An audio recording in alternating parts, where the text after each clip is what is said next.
ప్రతి మహిళ ఒక శక్తివంతురాలు అని చెప్పి. మరి అసలు ఆ మహిళలకు ఎందుకు ప్రత్యేకంగా ఒక మహిళా దినోత్సవాన్ని క్రియేట్ చేశారంటారు? మనం చేయలేదమ్మా ఇది. ఉమెన్స్ డే అనేది ఫారెన్ కాన్సెప్ట్. మన కాన్సెప్ట్ లో రోజు మాతృదేవోభవ అని మనం రోజు చెప్పుకోవాలి. పొద్దున మాట చెప్పుకొని బయటికి వెళ్ళాలి. అమ్మకి కాళ్ళకి నమస్కారం చెయ్యాలి, నాన్నకు కాళ్ళకి నమస్కారం చెయ్యాలి. వాళ్ళిద్దరికి కాళ్ళకి నమస్కారం చెయ్యకుండా మనం బయటికి వెళ్ళకూడదు. ఇదంతా ఫారెన్ కాన్సెప్ట్. సరే, ఇప్పుడు ఏదైనా ఫారెన్ కాన్సెప్ట్ ని మనం ఈజీ ఇప్పుడు పొరగింటి పుల్లకూర రుచెక్కువ అని వాడన్నా తెల్లవాడు ఏదన్నా చెప్పాడంటే మనం ఎగురుకుంటూ ఫాలో అయిపోతున్నాం. అంతేగాని రోజు అమ్మవారి గుడికి వెళ్ళే ఆ స్త్రీ ఉమెన్స్ డే చేస్తున్నట్టే. ఇంట్లో రోజు భార్యని గౌరవించే ఇంట్లో రోజు ఉమెన్స్ డే ఉన్నట్టే. కూతుర్ని రోజు ఆదరించి ఆ ఇంట్లో బాలా పూజ చేసుకునే వాళ్ళకి ఉమెన్స్ డే ఉన్నట్టే.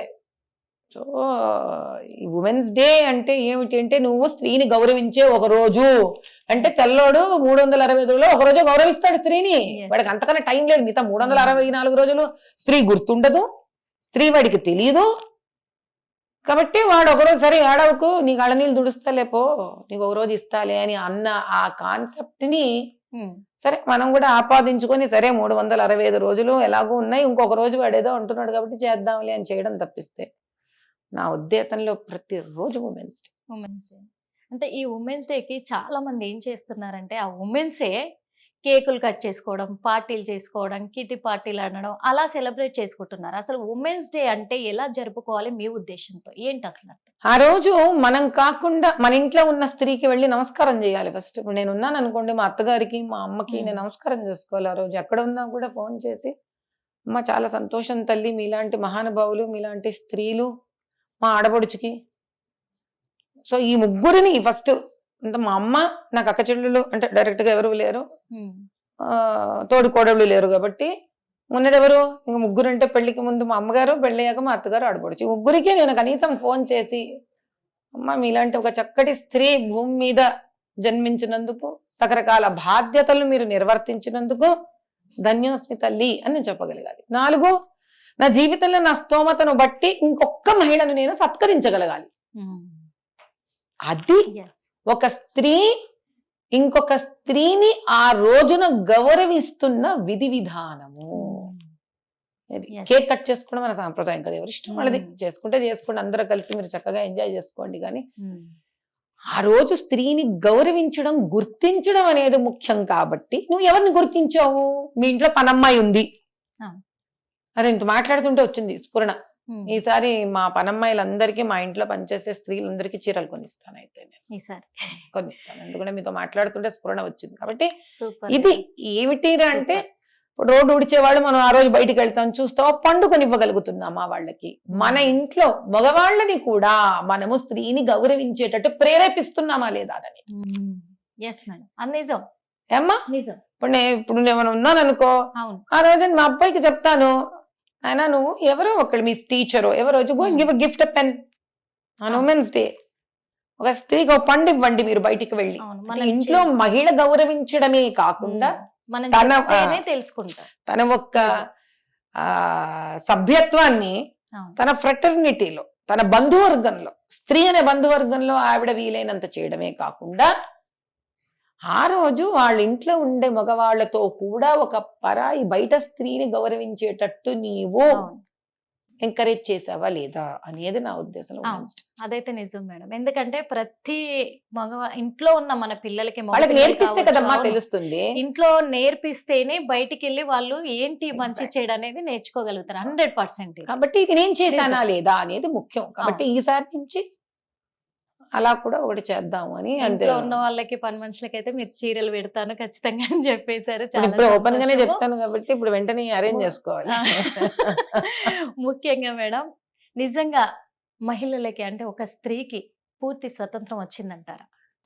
ఈ స్వతంత్రం అనేది మీకు మాట చెప్తాను, భారతదేశానికే రాలేదు. అది స్త్రీ వరకేం మాడుతున్నారు మీరు. ఇంకా దళితులకు వచ్చిందా? రాలేదు. ఆదివాసులకు వచ్చిందా? రాలేదు. చిన్నపిల్లలకు వచ్చిందా? రాలేదు. ఎవరికి రాలేదు. ఎందుకంటే స్వతంత్రం అనేది ఒకడిచ్చేది కాదు, మనం తీసుకునేది. ఎప్పుడైతే మీకు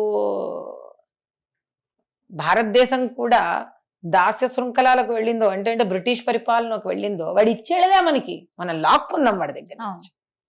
ఏమ్మా, స్వాతంత్రం అనేది అవకాశం అనేవి ఇవి రెండు. ఇవి ఎప్పుడు తలుపులు కొట్టి మన ఇంటికి రావు. మనం వాటిని సృష్టించుకొని మనం దాన్ని మనమే సాధించుకోవాలి. కాబట్టి స్త్రీ తన స్వాతంత్రాన్ని తానే సృష్టించి సాధించుకోవాలి. దానికి ఫస్ట్ చేసే పని ఏంటంటే స్త్రీ ఇంకో స్త్రీతో స్నేహం. అంటే మన శక్తిని పంచుకోవాలి. ఎలా పెరుగుతుంది మన శక్తి? ఒక పుల్లని విరచగలవు, నువ్వు 10 పుల్లలు కలిపితే విరచలేవు కదా. అది తో స్త్రీల మధ్యలో ఐకమత్యత, కుటుంబంలోని స్త్రీల మధ్య ఐక్యత ఫస్ట్ అక్కడే కోల్పోయాము మనం, అక్కడే బలహీనం అయిపోయాం. ఇదైతే 100%. చిన్న ఉపమానం ఇస్తాను తల్లి. ఓ ఇంట్లో ఓ భర్త ఉన్నాడు అనుకుందాం, ఓ భార్యను కొడుతున్నాడు అనుకుందాం, ఆ ముందుకు వెళ్ళనివ్వట్లేదు అనుకుందాం. ఆ ఇంట్లో ఆవిడ, వాళ్ళ అమ్మ, వాళ్ళ అత్తగారు, వాళ్ళ ఆడబడుచు అందరు ఒకటయ్యారనుకో, వాడు ఏం చేసుకోగలడు? నాకు కరెక్ట్ సమాధానం వచ్చింది. ఏం చేసుకోగలడు వాడు? నెక్స్ట్ వాడు విడాకులు ఇస్తానంటాడు. ఫస్ట్ అత్తగారు ఏం చేయాలి? సరే విడాకులు ఇస్తా కదా, ఇల్లు వదిలేసి, ఆ ఇల్లు వాళ్ళదైతే గెట్ అవుట్, నా కోడల్ని నేను చూసుకుంటా అనగలగాలి. సపోర్ట్ నిలబడాలి. అయిపోయిందా? అసలు ఇంకెవ్వరు సపోర్ట్ ఎక్కర్లేదా ఆ స్త్రీకి? వెళ్ళిపోవు నువ్వు. అమ్మ అనడం కాదు, అత్తగారు అనగలగాలి ఈ మాట. వెధవ ఎందుకంటే ఆ అంతరాత్మకు తెలుసు కోడలు తప్ప కొడుకు తప్ప. నిజంగా కొడుకు తప్పైతే వెళ్ళిపో ఇంట్లో నుంచి, నేను నా కోడలు ఉంటాం, ఆ పిల్లల్ని నేను చూసుకుంటా తల్లి, నువ్వు వెళ్ళి కెరియర్ స్టార్ట్ చేసుకో, అయితే కెరియర్ లో ముందుకు వెళ్ళు. ఇలా స్త్రీకి ఎప్పుడైతే కలిసి నిలబడుతుందో అప్పుడు పురుషుడు వెనక అడుగు వేయడం మొదలు పెడతాడు. అంతేగాని మనం ఊరికే గొడవ చేసి ఏదో ధర్నాలు చేసి ఫెమినిస్టులు అని ఏదో ఒక కొత్త పదాలు తయారు చేసి కొత్త పదార్థాలు తయారు చేయడం వల్ల ఏమీ ఉండదు. ఎందుకంటే భారతదేశంలో పురుషుడు అంత చెడ్డవాడు కాదు. ఏంటంటే మార్గం తప్పాడు. అది ఛత్రపతి శివాజీ ఎట్లుంటాడమ్మా, సంభాజీ మహారాజ్ ఎట్లుంటాడు? చాలా చాలా విదేశీ ఆక్రమణలు దీనికి కారణం. ప్రధానమంత్రి గారు ఎప్పుడు చూసినా ఏదో రకంగా ఆడవాళ్ళని ఎలా ఉద్ధరిస్తామని తప్పన పడిపోతుంటాడు. ఏమ్మా, కాబట్టి ఇప్పుడు మన రామకృష్ణ పరమహంస అంత పెద్ద సెయింట్ ఉన్నారు, ఆయన భార్యకే కాళ్ళు కడిగేవాడు. ఆయన కృష్ణుడు సైతం కాళ్ళు పట్టుకున్నాడు. సో బేసిక్ గా నేను చెప్పొచ్చేది ఏమిటి అంటే, ఎక్కడ కూడా మన ఇతిహాసాలు పురాణాలు స్త్రీని ఏదో కించపరిచి తక్కువ చేయలేదు. సరే, కాలక్రమేణా చాలా హిస్టరీ దీనికి చాలా తోడ్పడింది. కానీ ఈ రోజు స్త్రీ ఏం చెయ్యాలిరా అంటే, ముందు స్త్రీలందరూ ఒకటైపోండి, మీరు become one, be one, whether it is inside the family, whether it is outside the family. అదే కొత్త మార్పు రావాలని కోరుకుంటున్నాను.